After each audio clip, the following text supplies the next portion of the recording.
అంటే నారదులు వచ్చి మిగిలిన ఋషులు వచ్చి కాస్త ఓదార్చేలా చేసి, అబ్బాయి జరిగింది ఇప్పుడు ఆ తల్లిని ఏమంటే ఏం ఉపయోగం, శాపం వీయడానికి సిద్ధపడ్డాడు.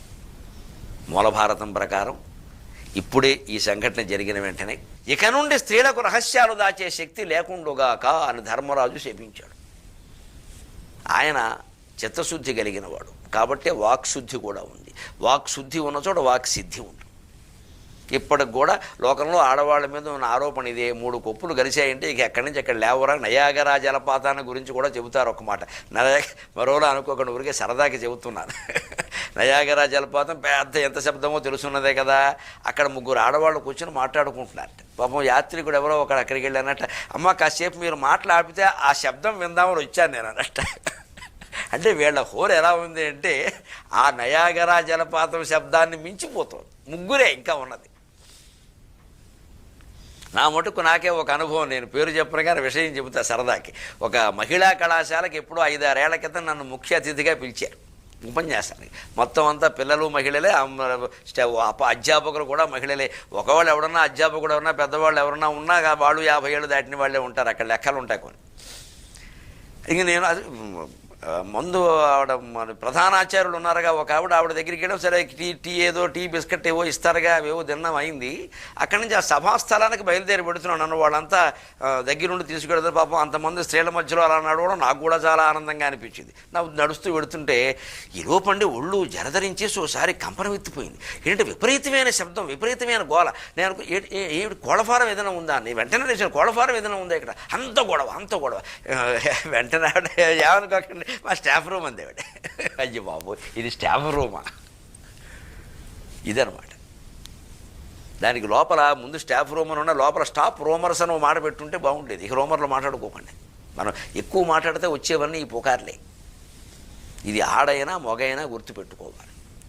ముఖ్యంగా నేను పెద్దలకి నమస్కారం పెట్టి కోరుతున్నా, ఎవరికైనా జీవితంలో వచ్చే స్థితి అండి ఇది. 60 ఏళ్ళు దాటాయి, ఉద్యోగ విరమణ చేశాము అంటే ఇక ఆడవాళ్ళకు కూడా ఒక 55 ఆ వయస్సు దాటేసి ఇంకా పిల్లల్ని కనేటువంటి స్థితి దాటిపోయి ఇంకా అనేక రకాలు ఇంకా నేను చెప్పాల్సిన పని లేదు.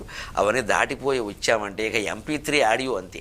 ఇంకా ఆడియో 3 టైమ్స్ పెరుగుతుంది. ఇంకంతే.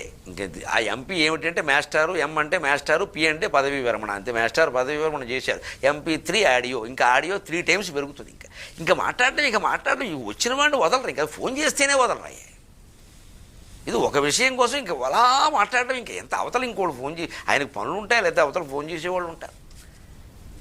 ఎప్పుడు ముఖ్యంగా పెద్దవాళ్ళకు ఫోన్ చేసినప్పుడు ఆ ముఖ్యమైన విషయం ఒకటి మాట్లాడి వదిలేయాలి. ఇక మనం సాధారణంగా అరుగు మీద కూర్చొని మాట్లాడుకున్నట్టు భారతం అంతా మాట్లాడితే ఎవరు చెప్తారు?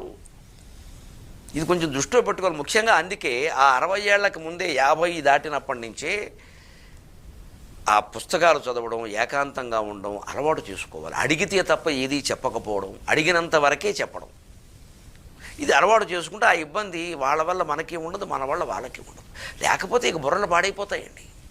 ఒక రకంగా యువతరానికి పెద్దల పట్ల కొంచెం విసుగు కలగడానికి ఈ వృద్ధత్వం కారణం. పెద్దరికం కాదు, పెద్దలు వాళ్ళు ఇచ్చే ధైర్యం, వాళ్ళ సలహాలు అవన్నీ అవసరం. అందుకే వృద్ధులు అనొద్దు, పెద్దలు అనాలి వాళ్ళని. వృద్ధులు ఏమిటి? ఆ వృద్ధులు కూడా వృద్ధుల్లా ప్రవర్తించొద్దు, పెద్దల్లా ప్రవర్తించండి. అడిగితే సలహా చెప్పడం అంతవరకు. అడిగాడు కదా అని నా చిన్నతనంలో ఒరే అని కూర్చోబెట్టి చెప్పొద్దు. వాడు అడగలేదు ఆ విషయం. ఇది కొంచెం ఆ సమయం అంతా ఏం చేయాలి? శుభ్రంగా మంచి గ్రంథం చదువుకోవడం, కళ్ళు కూడా సహకరించకపోతే కళ్ళు మూసుకుని నమశివాయ నమశివాయ నమశివాయ హాయిగా. ఆ రకంగా కర్ణుడి పట్ల ఎంతో బాధపడుతూ ఉంటే నారదుడు, వ్యాసుడు మొదలైన వాళ్ళంతా ధర్మరాజుని ఓదార్చి, నాయన ఇంత తెలుసున్నవాడివి, ఇప్పుడు ఆ తల్లిని ఏమంటే ఉపయోగం అయిందిగా, శపించావుగా, వదిలేసే ఇంకా